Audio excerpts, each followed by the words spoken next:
everyone, my name is Jess, and today we have a special guest, my husband, Mitch. And he's here to share a complete overview on how to clean and care for your sewing machine.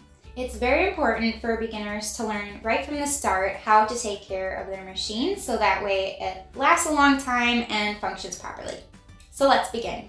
I'm going to go over a few things today on this Jubilant to kind of give you a rundown on just some basic maintenance tips that you as a machine owner can do yourself. Obviously there's some things that being an owner or user yourself you shouldn't even attempt, just so that way it doesn't void your warranty.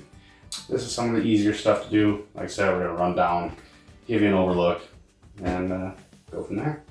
So there's going to be a few things that you need to take apart your machine and do some basic maintenance to it. First and foremost, a pair of screwdrivers. We got a number 2 Phillips, just a standard flathead. They don't need to be this big or long, but this is just what we had on hand around the shop. Another thing is going to be an American nickel. I know an American nickel works perfect for taking off some of these screws.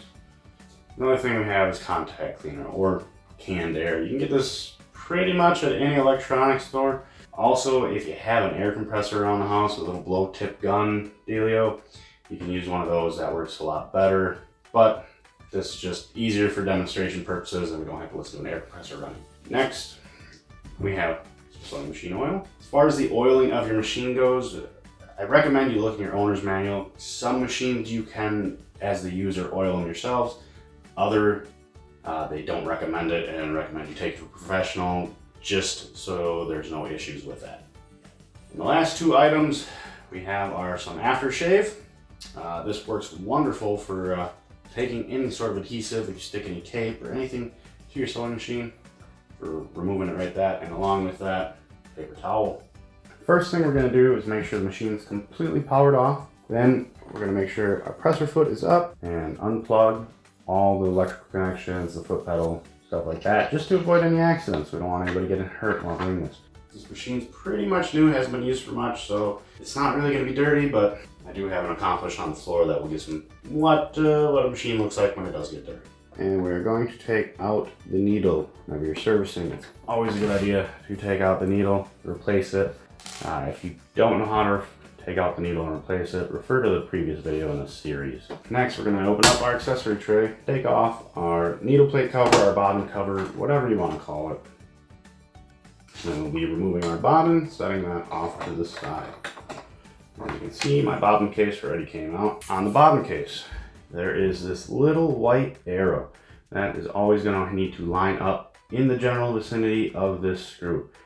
Just a reference point there for that to line up. If it doesn't go in quite easily, you can rotate the hand wheel a little bit or rotate this to find a sweet spot for it to fall in. A couple of things when you're looking at your bobbin case, you always want to inspect for damage. Either this felt gets wore out after a while, or what can happen from time to time is you will get needle strikes in here. You'll see holes, or these edges will get all chipped up, and that'll be grabbing your bobbin thread and just fraying it up. So if you see that, buy a new bobbin case, replace it, or take it to an authorized repair center.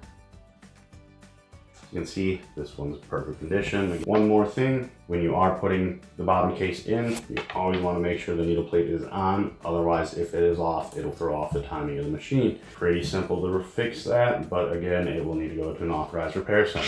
We're going to be using our handy dandy nickel to take off the needle plate. 2 flathead screws. They're not very tight. Once you break them loose with the nickel, you can just spin them out by hand.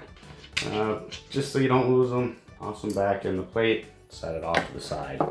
Now we got the machine opened up. Really, as a user, this is as far as you're going to take it. You know, a couple of things. You're just going to be looking at lint, dust, anything like that in here. If there was, just take your can of compressed air or your air compressor, whatever you have on hand. Just a couple quick blows, blow it on out of there. Get it all out. Some Q-tips with some aftershave or similar type of cleaning products. Rubbing alcohol can also be used to kind of get some of that lint off of there.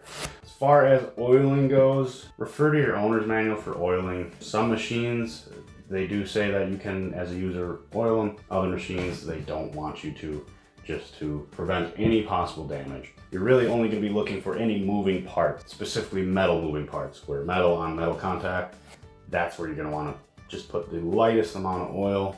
Less is more. Oil is gonna attract dust, debris, dirt, so the less you use, the better. So now we're gonna be going back together with the machine. It's all cleaned up, it's ready to go. Now we're gonna take our needle plate, we can drop the 2 screws out into our hands so we don't lose them inside the machine. That just goes on like there.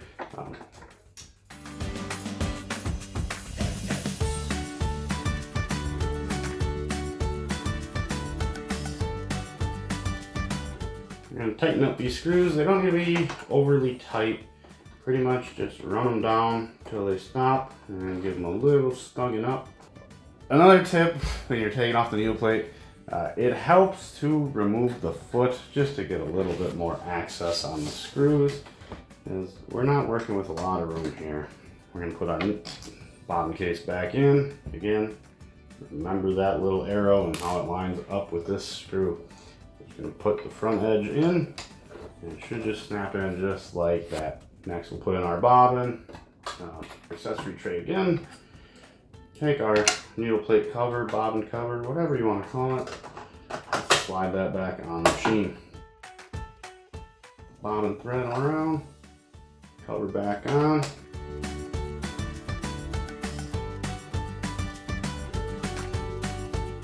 Foot back on, needle back in, and we are good to sew.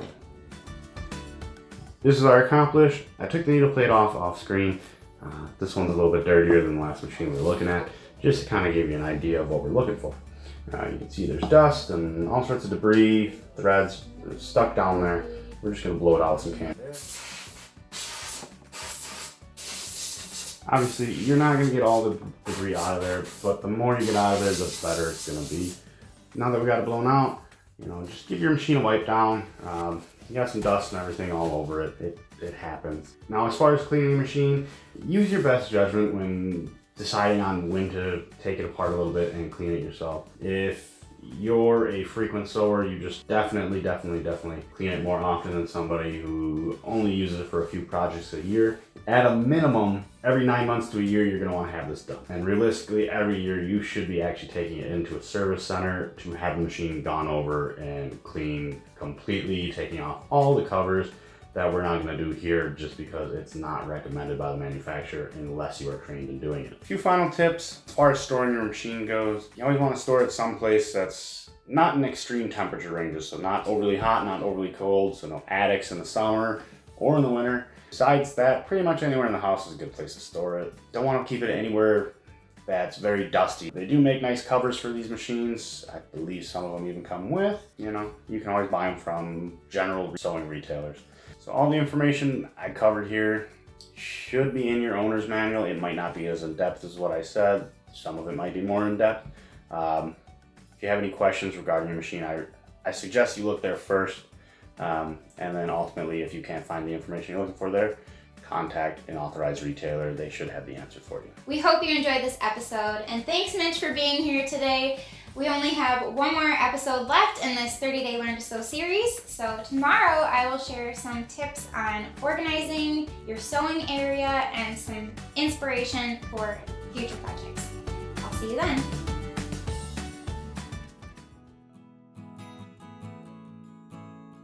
So Mitch was taught how to work on sewing machines by my dad. My dad used to be an authorized sewing machine repair tech for Baby Lock, and he worked on many other brands as well. More than ever, we wish that he could be here with us today, and we miss him very much. So we want to take a moment to honor him and all the work that he did in his lifetime to help so many people. He was an incredible dad, husband, brother, son, nephew, uncle, grandfather, and friend. So thank you for taking a moment to honor him with me.